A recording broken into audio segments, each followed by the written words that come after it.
在网络上呢，姐弟恋一直都很盛行，但是在身边我见的并不多，尤其是进入婚姻殿堂的姐弟恋，更是少之又少。应该说，女方比男方大几岁其实是无所谓的事情，感情好什么都没问题。但若是女人比男人大很多，甚至10几岁，那男人真的不会嫌弃女人老吗？听听3个男人的心里话吧。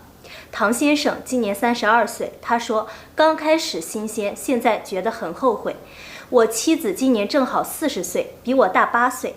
刚开始我跟他在一起的时候才24岁，那个时候他32岁，正是最迷人的时候。我看到他的气质，感觉迷得不行。可是随着我们结婚，尤其有了孩子之后，我发现女人老得真的很快。他现在40岁，看起来比我大了很多，我真的有点后悔。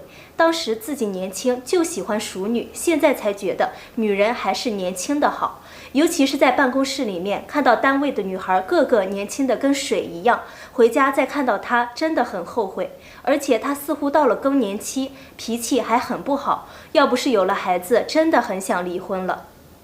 李先生28岁，他说现在有点遗憾了，我老婆比我大了10岁，今年已经38岁了。外人肯定以为她是个小富婆，其实还真的不是。当时她是我的领导，对我特别关照。我那个时候跟自己的女友刚分手，觉得前任太不懂事，想找个知性的。那个时候她也才30出头，正是最知性的年纪。我很喜欢她的成熟，最后我们也在一起了。可是结婚之后，我感觉她慢慢的变老，而且我们也有很多代沟，我觉得还是不太合适。有时候看到外面青春靓丽的小姑娘，就觉得很失落，很遗憾。